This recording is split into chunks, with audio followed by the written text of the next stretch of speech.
Hi, I'm Stephanie Silverman, one of the owners and founders of Your Teen Media. Today's workshop focuses on what kids who have dealt with cancer and this pandemic have in common. We want to thank our sponsor, The Gathering Place. The mission of The Gathering Place is to support, educate, and empower individuals and families currently coping with the impact of cancer in their lives through programs and services provided free of charge. Visit them at touchedbycancer.org. Enjoy the workshop. Hi, I'm Sue Morrison from Your Teen Media, and today I'm here with Casey Durkin. She is a clinical social worker and the director of children, teen, young adult, and family programming at The Gathering Place. Casey, thanks so much for your time. Oh, thanks so much for having me and the Gathering Place, Susan. I wanted to talk to you about what it's like for kids who have dealt with cancer and now experiencing this time of pandemic. What I've been hearing from teens and college students, as well as those who've had cancer, but generally those who've had cancer in the family, maybe a parent or a grandparent have had cancer, is it feels similar, particularly those who've had cancer. They feel like it's almost a deja vu, and it's, wait a minute, I've already done this, and now the rest of the world is catching up to me. Now you know what it's like to be quarantined. I was quarantined. And for kids who've had a parent or grandparent with cancer, they have had a lot of things cut back. Sure, they could go to school, but a lot of extracurriculars had to be eliminated. Um, they've had to be very careful about bringing germs into the house and making sure everything was wiped down all the time. Because when somebody has cancer, they become high risk because they're they become immunodeficient. So teenagers who have a relative that they have regular contact with have to change their behaviors when cancer comes into the family. Absolutely. That's exactly what we're doing right now. And one more similarity is that I found that certainly when teenagers have lost a parent to cancer, they are unsure as to what's coming down the road. Is it okay for me to go away to college? And they begin to question that. Well, in today's world, everyone's thinking, I don't know that I'm going to have a chance to go away to college. College might be online in the fall. So the experiences are very similar to what they already experienced. Is there a kind of a post-traumatic stress that creeps up for some of these kids? Not only for the kids, but the parents. And I think it's really important for parents, whether cancer's involved or not, that we always have to keep our emotions in check. And whether it's a parent's little PTSD from the cancer experience, which is certainly very valid, or parents who haven't had cancer who are experiencing major losses. Susan, you know from Your Teen magazine, parents get really into a lot of those developmental milestones. Whether it's when kids start to walk and talk when they're little, but at teenagers, it's like graduating middle school, graduating high school, getting those letters of acceptance, going prom dress shopping, or even shoes, or picking out a hairstyle. And that's a major loss for parents as well. And they need to keep that in check so that they can allow their teen to experience the loss and have that validated. And when it's cancer that causes that same sense of loss, how do you talk to parents, and then how do you encourage parents to talk to their kids? Very similarly, we really help parents think about, sitting down with their youngster and saying, hey, I know life is different. What can we do to keep this special? And what can I do with you? And let's do some prom dress shopping online.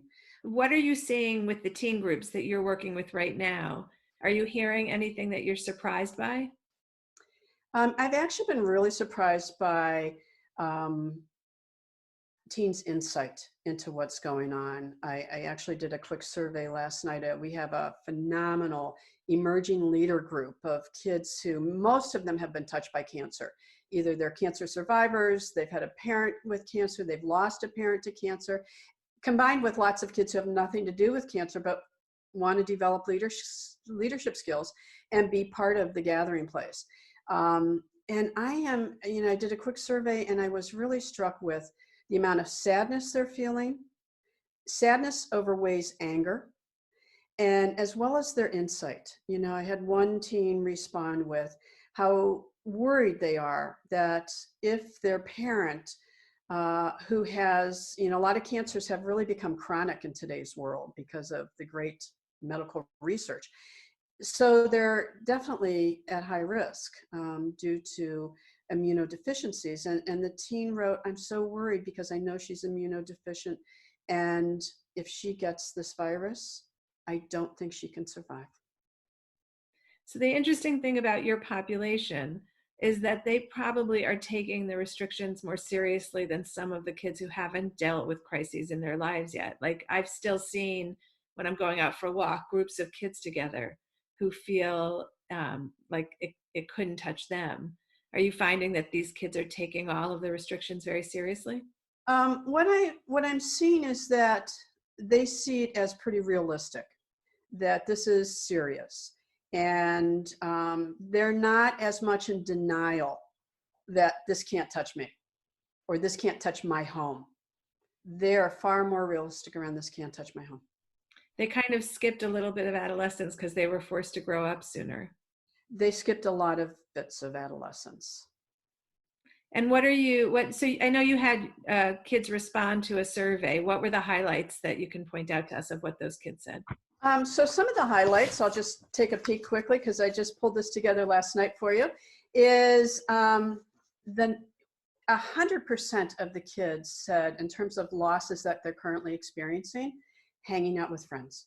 And that's no surprise because that's the most important part of teenagers and college students. They're very social beings. They certainly miss school. They're missing spring sports. Some of them are missing going to church and synagogue. And lastly, some of them have jobs. And even they're very worried. Another thing that was really touching for me is how many are concerned about the world beyond their own homes. They're worried about people losing jobs, people losing incomes. How will this affect families? As well as coming back to how's this going to affect me? And how will I be different? Will I get the same education I need to get into the college of my dreams or to go back to school? And the hardest part as a parent is that we have no answers for those questions. And what's most important, Susan, is to be honest with that. And I think that's another parenting point, is to be as genuine as you can and just to say, I have never experienced this in my lifetime. And for some of parents out there, their parents have never experienced anything like this. So we're a couple generations apart from the people who actually experienced a pandemic previously, and certainly the flu of 1918. So I think to be genuine with your kids, to say, I don't know what this is like. I can't imagine the losses that you have.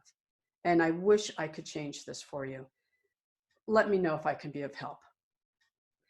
If I'm a parent who's dealt in some way with cancer in my house, and I have a teen who also lived through that, how do I find resources? I'm desperate right now, and everything feels a little tone deaf to me because we've gone through so much as a family because we dealt with cancer.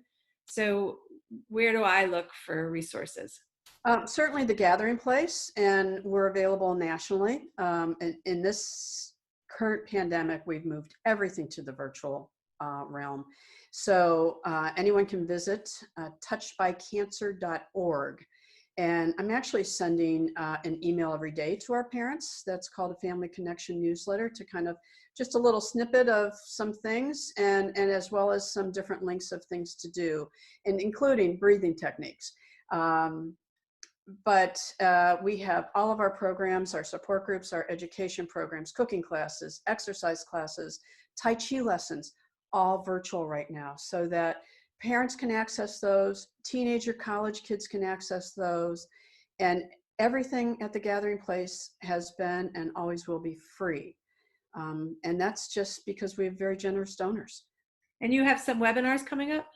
We have a series of town hall meetings that actually start this Tuesday night. And this first town hall is Dr. Ted Technos, who's the president of University Hospital Seidman Cancer Center. And he's going to be talking about cancer in the COVID-19 world. And what does that mean to people? And he's really very easy to listen to. So he'll be great. We've got lots of them in terms of integrative medicine and just lots of different topics. They're all on our website. And but this Tuesday is the kickoff. And I know that we've already gotten some national signups. That's awesome. Okay, so you mentioned breathing. Let's end with like a little, how do you do a breathing exercise? All right, will you do it with me, Susan? Sure. All right, I'm going to cheat because I have a little prop because I've already been outside working in the garden this morning. So I'm just going to grab a flower. So if you think of, and what I do with my kids that I work with is we think about what's your favorite scent? And kids come up with everything from lots of herbs, basil, lavender, to the dirt on the pitcher's mound. I heard from one varsity player. So what's important is, because we're not always going to have a prop in front of us, is to be able to in your head imagine what that smell is. So a lot of times kids will come up with, and even I, it's like chocolate chip cookies right out of the oven, maybe fresh bread right out of the oven.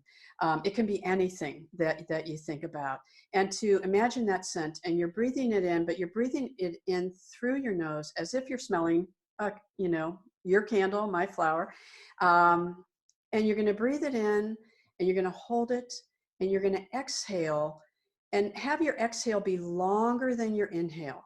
And I think it's important to do 10 of these, but how about if we just do 3 of these, Susan? Perfect. Okay. Okay, so in through your nose, hold it, exhale, but a long exhale. Let's do another. Hold it, exhale. And our last one.